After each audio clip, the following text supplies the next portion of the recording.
Yo, today we're gonna talk about the importance of human connections if you have a band. Now is the time for me to rise to my feet!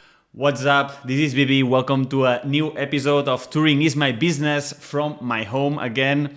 And today I'm gonna talk about a lot of information that I have in my head and I will try to organize it pretty well. But as you know, this channel is meant for educating and giving inspiration and information to bands, musicians that they want to thrive in the music industry and building their careers. And I'm just pouring all my knowledge over the course of 18 years, releasing albums worldwide, touring worldwide, and doing a lot of stuff that most of them are mistakes and some of them were success. So I'm here reflecting all these things that might be useful for you. So today, stick around because we're going to talk about a very important, truly crucial, important thing about being in a band and making your band open new doors. And it's the power of human connections. In the last episode, I was in Algam, that you have the blog in my channel, but also I have a video where I talk about exactly this, the importance of why Algam, which is a music distributor in France, invited so many brands of music brands and people and shops, and all together they got a meeting all together. I was reflecting about this importance of this thing that you can watch it over here. You have the button.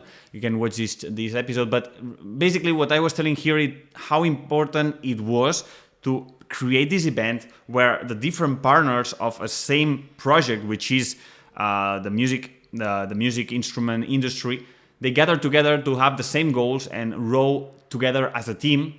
So, because what one is doing successfully is retroalimenting, is giving a strength to other part of the team. So, each one of them, it's big pieces that are important to each other, you know?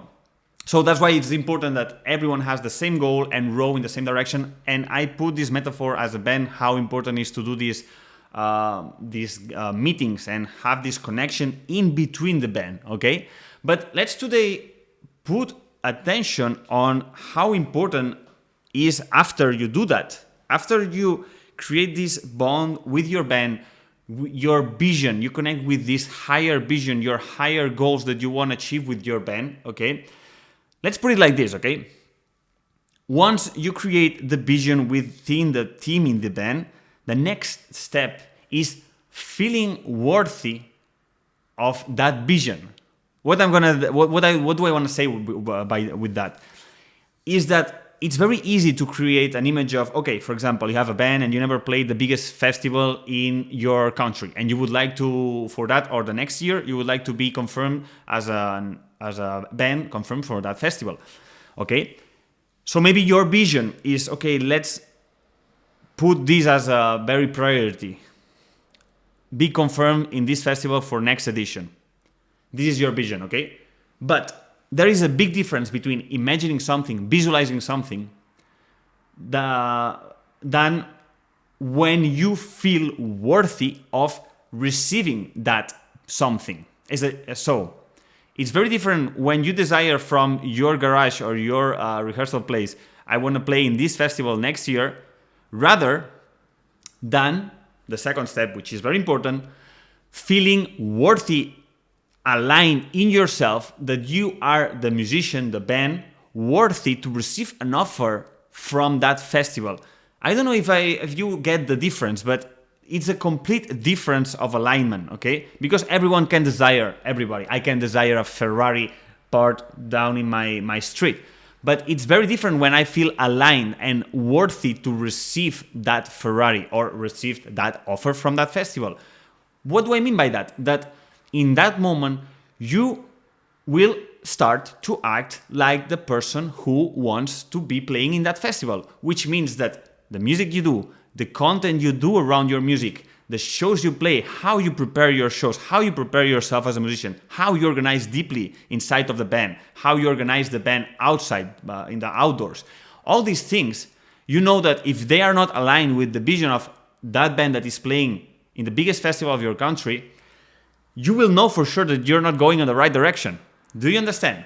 So in the moment that you do this, not just visualization, but also making this day-to-day work. And this is the work that you do in the small actions, in the moment that you take the hard little decisions of doing the extra mile on the things. So, for example, you have to prepare your set, your show, for the next show that it's in a small club. It's not playing in that big festival. It's playing in a small club. But you start acting like, okay, we know there's not going to be more than 30 people, 40 people.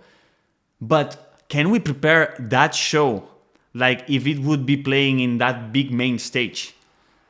Can we prepare the conversations in between songs, the presentations of the songs, how we carefully select every song and how we do like a cohesive show that keeps people entertained?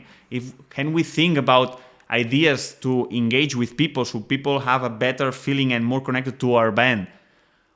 When you start acting like that vision, that's when you're starting to get aligned to that vision.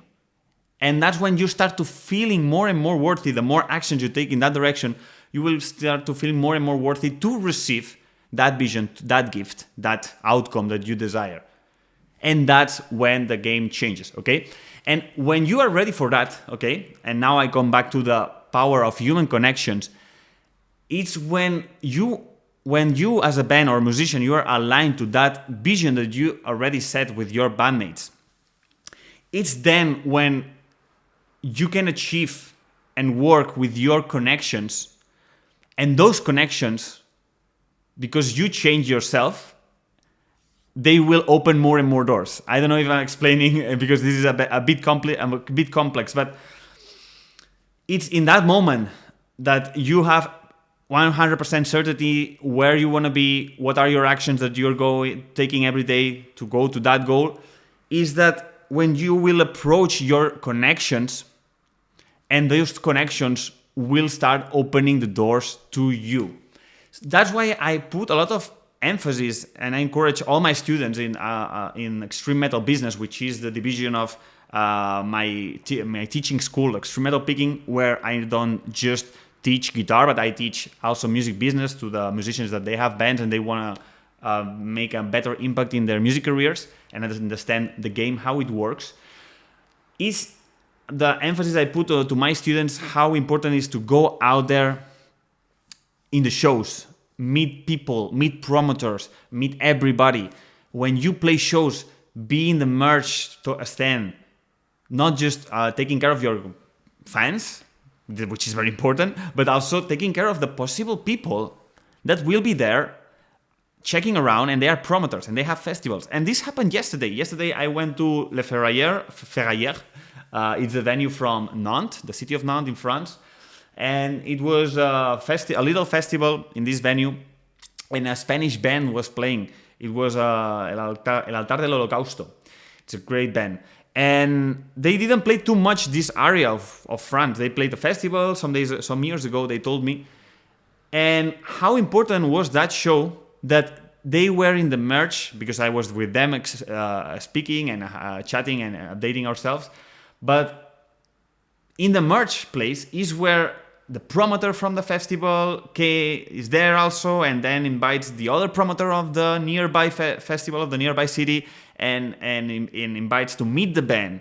And if the band is not available there, and if that promoter cannot connect with the band personally, you're gonna put more barriers on that promoter to be convinced to book you for the next year, And I told them, yeah, man, you're in the right place, because here it's full of promoters, and I'm pretty sure 1 or 2 festivals will come out for next year for you guys, because you did a good show and you show up personally, meeting the right persons, and these persons, if they like the music and they like the persons, which is very important, if they like the humans, it's very likely that they will invite you, because in the end, these people is passionate about your music, metal music, but also helping other human beings. So that's why it's so important to not just stay in the backstage all fucking day locked in, like many bands do, but also go out there and meet promoters, especially in your show.